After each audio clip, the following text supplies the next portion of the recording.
Well, today I just wanted to do a small rant about two platform fighting games that I feel got screwed over. I tried to do this video like 3 times already, but I think I got it.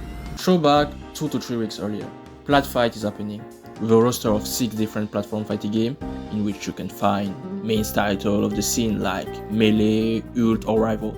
But those were not really my main focus. I was there for the weirdos. nickelodeon 2 and Multiversus. I don't do those, sorry.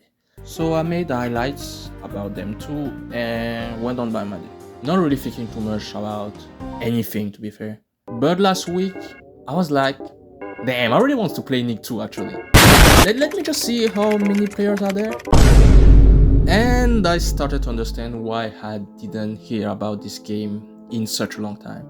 So after seeing this, I was like, are platform fighting game in a good state? I think before answering this question, we need to understand where we're coming from. Back in 2020, we lived one of the darkest, yet most important era in fighting game history. You name it, the lockdown incident.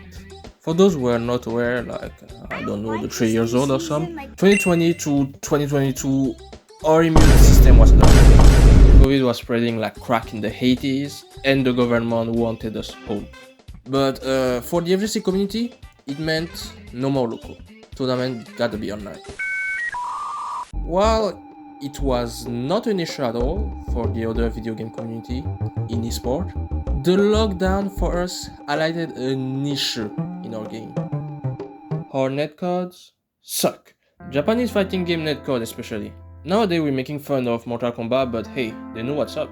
Fighting games were working with delay netcode, some had input lag built in. It was a terrible era. I remember how the lockdown and netcode issues killed Grand Blue in the egg.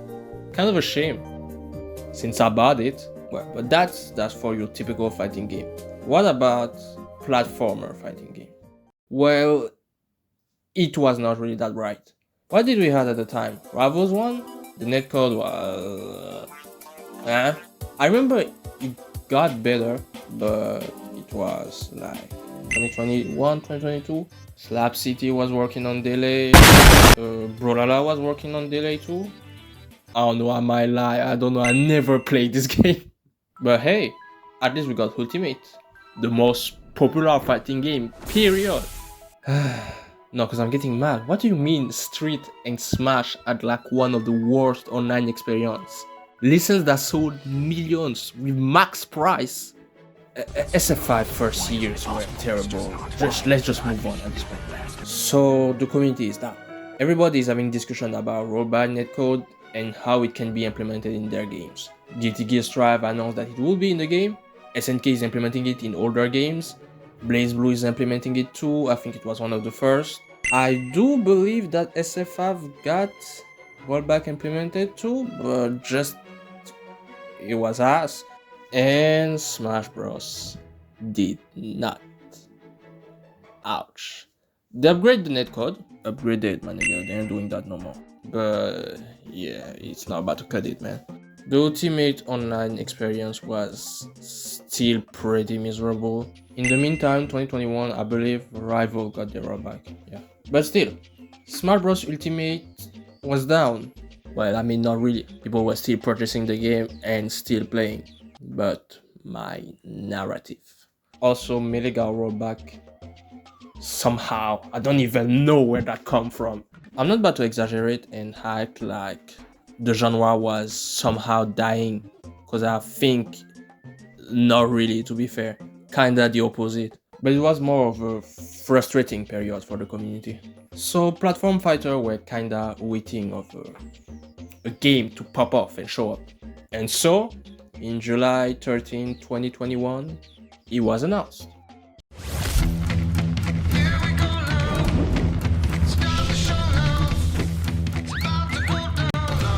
Nickelodeon All-Star Brawl. Basically, Smash Bros with Nick character and rollback netcode. This might be better than sex, I guess. I can only guess. I did not play too much of this opus, but what I got from the few hours was that the game is correct. Maybe a lack of ambition and content, but still a pretty solid gameplay. The real issue with the game is that you kinda done pretty quickly with it when it comes to solo content, for sure. When this game came out, everybody in the community was kinda on it. It was the smash killer, the one that we were waiting for. Please, the Donald game Trump. was fun, Please save me. felt good, Please save me. nailed Please. polish. Also, you have to realize that it's the first platform for the game with huge license since Nintendo. We kinda all understood that it was a license built to stay. And as a fan of Avatar, I was down for that. I mentioned the lack of ambition about this game. Let me explain. Because truthfully, it explains a lot of what is happening right now. NASB the first is an incomplete game. Kinda. Firstly, when it comes to gameplay, a lot of people consider it to be too fast and clunky. I did not play the game enough to really talk about that, so I'ma just say that. I think it's just a situation of some people like it, others not. Let's just move on. That was really not the main problem. The real issue with this game is that the game is kind of empty. You know, Empty in its that vertical combo game presentation is so and strong. So empty in its Mars did a good content. job avoiding that for most. There's no big cutscene and animation. There's not a lot of solo content and not even voice acting at the start. That was really tough. A lot of people that bought NASB on October 5th, 2021 felt like they kinda got scammed, like it was kind of a beta version of the game. It kinda pushed some people to just give up on the game. And that's gonna be a big problem for the future. But we get into it. End of the game lifespan. The game sold pretty well. Most people had left the lobby since a long time. SpongeBob has failed us. Dang. Fast forward again, November 2023. They released the sequel that nobody expected, but everybody knew. Except for me. Let's get this over with.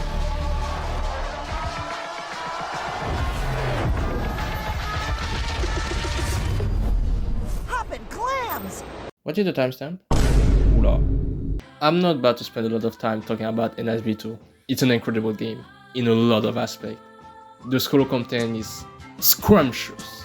Voice acting of iconic character, gameplay refined to perfection. Really, the slime meter and the way they integrated all those slime mechanics, it's just so compiling. I really don't understand why other listeners did not copy that mechanic.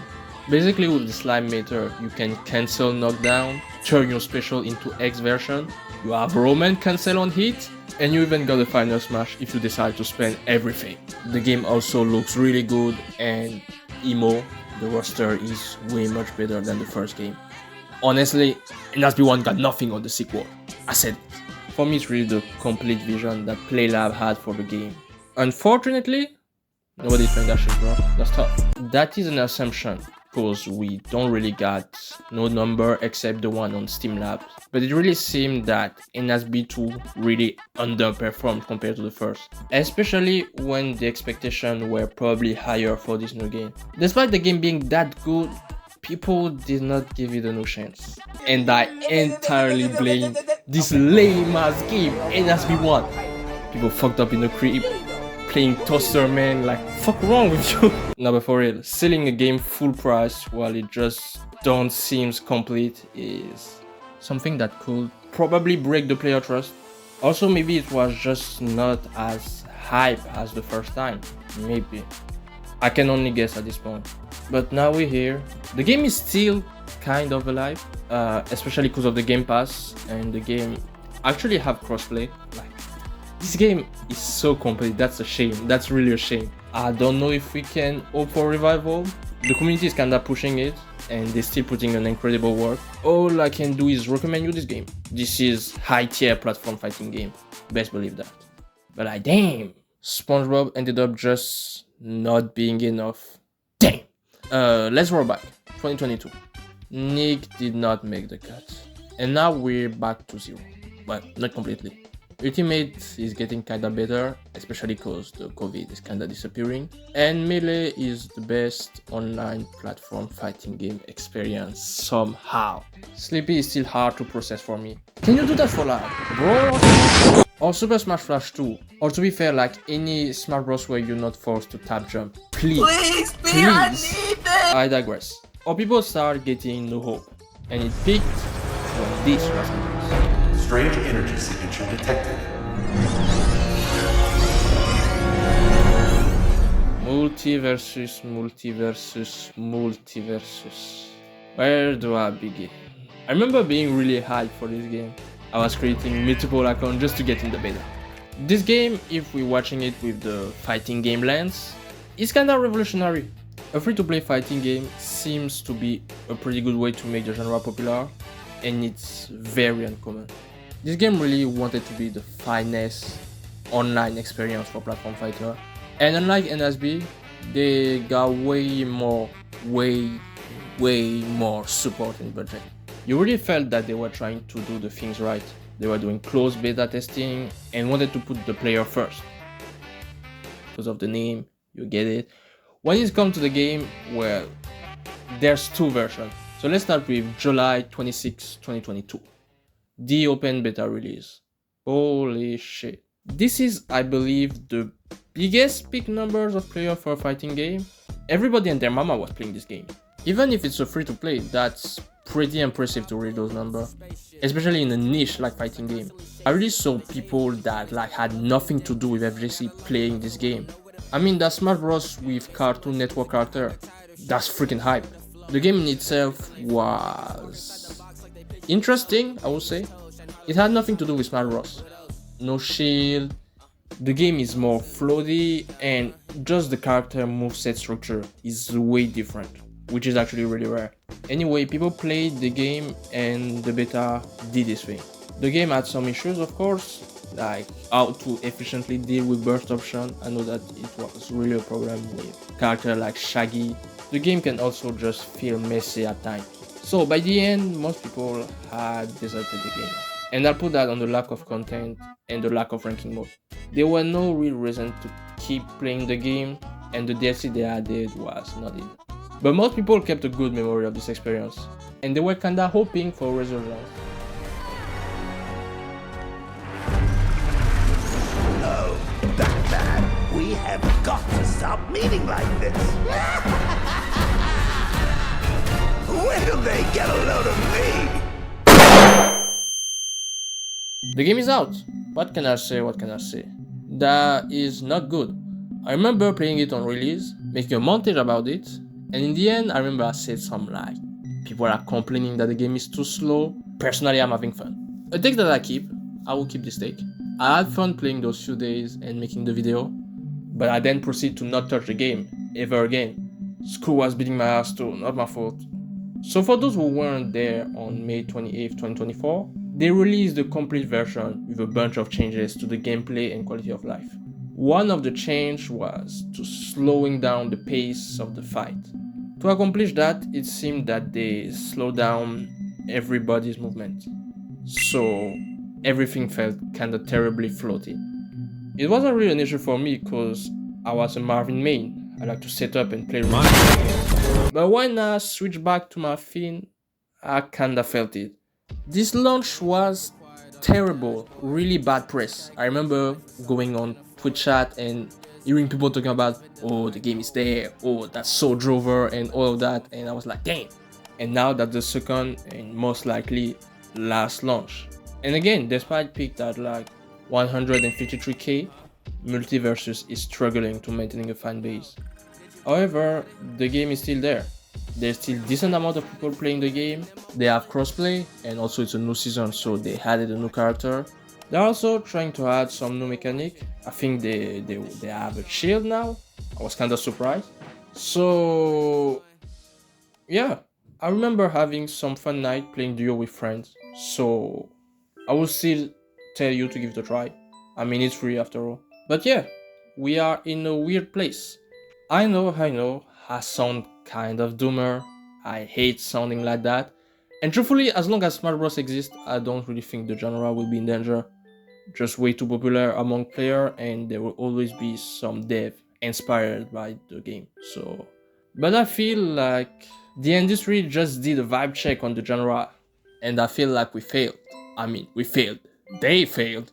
I remember last year they were talking about a free-to-play platform fighter by Riot that got cancelled, partially because of Multiversus not performing enough. Project failing can scare editors and dev away. Not to put the shame on Player One Studio, I still feel like they did an incredible job. I think I'm just sad. But, maybe we should all stop thinking about the if. I mean, we probably got a new Smart Ross on the way. We got Melee that is playable like crazy. We got Rival 2, we got NASB 2, we got Multiversus. Like, those games are still there. So, is the genre in a good state? Kinda. Yeah, kinda. It's getting better for sure. And do not worry, something big will happen for us. Just give it the time. Like 3 to 4 years. And if not, shit, you might have to do it yourself, bro. But yeah, enough of my talking. Watch this video awesome.